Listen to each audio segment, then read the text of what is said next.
புதுச்சேரியில் தனி அணியாக செயல்படுவதாக கூறி பாஜக எம்எல்ஏக்கள் 3 பேரை சஸ்பெண்ட் செய்ய அக்கட்சி திட்டமிட்டுள்ளதாக தகவல் வெளியாகியுள்ளது.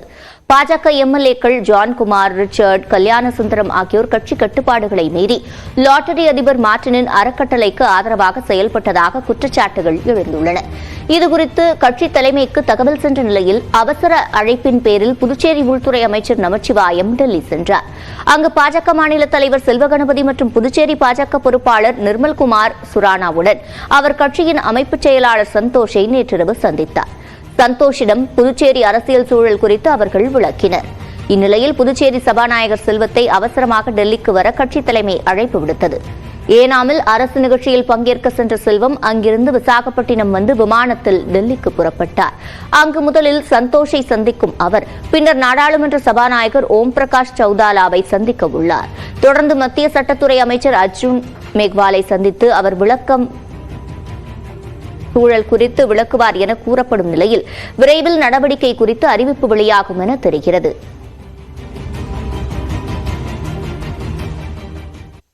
ஆபீஸ் போயிட்டு எனக்கு ஆபீஸ் சம்பளம் பத்தல, அதனால நான் பார்ட் டைம் ஓட்டுறேன்னு சொல்லிட்டு ஆபீஸ் போயிட்டு வந்துட்டு கூட அவங்க ஆபீஸ்ல ஒரு சம்பளம் வாங்குறாங்க, பார்ட் டைமா இந்த 2 வீலர் ஓட்டுறாங்க.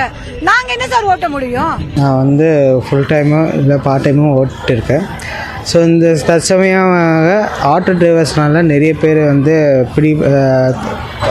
பிடிச்சி பெரிய துன்புறுத்தல் பண்ணியிருக்காங்க. அவங்க சாவி பிடுங்குறதோ இல்லை ஃபோனை பிடுங்குறது, அதேமாரி 10 பேர் சேர்ந்து கும்பலாக சுற்றி எங்களை இப்போ நிறைய பேர் தாக்கியிருக்காங்க. ஸோ அதனால் எங்களுக்கு ஒரு பாதுகாப்பு இல்லை, பயமாக இருக்குது ஓட்டுறதுக்கு. நாங்கள் வீட்டுக்கு கஷ்டத்துனால ஓட்டிகிட்டு இருக்கோம், பார்ட் டைமாக ஓட்டிருக்கோம். இது ஸ்விக்கி ஓட்டுறோம், நிறைய ஓட்டுறோம். பார்ட் டைமாக ஓட்டிருக்கும் போது எங்களுக்கு இது பயமாக இருக்குது. நம்ம என்னென்னா சீக்கிரம் போகணும்னு நினைக்கிறோம், ஆனால் அந்த இடத்துக்கு போகும்போது புக் பண்ணுறா வர்றாங்க, புக் பண்ணி டக்குன்னு யாரும் போகிறாங்க, அவனுக்கு கரெக்டாக இடத்துக்கு கொண்டு சேர்த்துறா அப்படியா, இல்லை திருட்டுத்தனமாக கொண்டு யாராச்சும் மாற்றம் பண்ணுறாரியா, அந்த மாதிரி பாதுகாப்பு இல்லாத ஒரு பைக்கு தானுங்க. ஆனால் இருந்தாலும் இதுக்கு சரியான முறை அவங்களுக்கு ஆய்வு எடுத்து அந்த பைக்கில் சரியான இருக்குதா, அது இன்சூரன்ஸ் இருக்குதா, சரியாக இருக்கா அப்படின்னு ஆய்வு பண்ணால் கொஞ்சம் நல்லா இருக்குது. ஏன்னா சேஃப்டி இல்லைங்கிறது மக்கள் எல்லாத்துக்கும் தெரியும். தூத்துக்குடி மாவட்டம் ஸ்ரீவைகுண்டத்தில் கடந்த ஆண்டு மழை வெள்ளத்தின் போது சரியான நேரத்தில் விரைவு ரயிலை நிறுத்தி சுமார் 800 பேரை காப்பாற்றிய ரயில் நிலைய பொறுப்பாளருக்கு ரயில்வே வாரியத்தின் உயரிய விருது அறிவிக்கப்பட்டுள்ளது.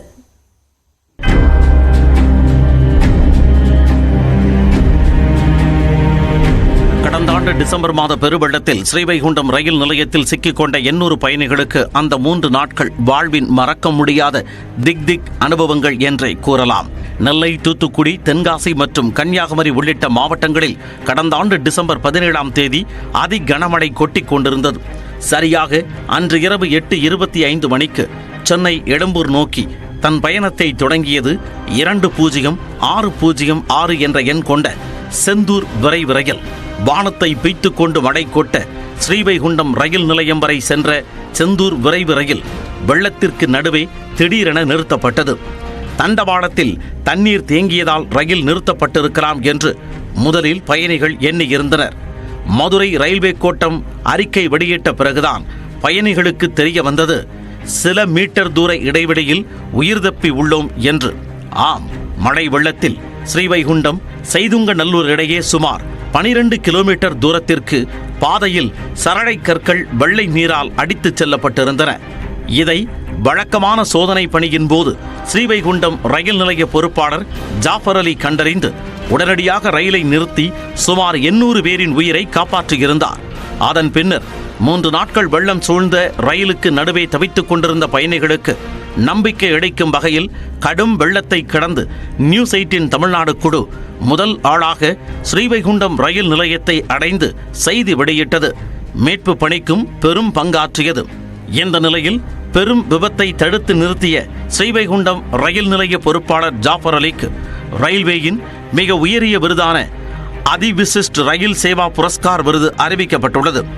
ரயில்வே ஊழியர்களின் பணிகளை அங்கீகரிக்கும் விதமாக ஒவ்வொரு ஆண்டும் ரயில்வே துறையில் பணியாற்றும் 100 பணியாளர்களுக்கு இந்த விருது வழங்கப்பட்டு வருகிறது. அந்த வகையில் ஜாஃபர் அலிக்கு வரும் 25ஆம் தேதி கொண்டாடப்படவுள்ள 70வது ரயில்வே வார விழாவில் மத்திய ரயில்வே துறை அமைச்சர் அஸ்வினி வைஷ்ணவ் விருது வழங்க உள்ளார்.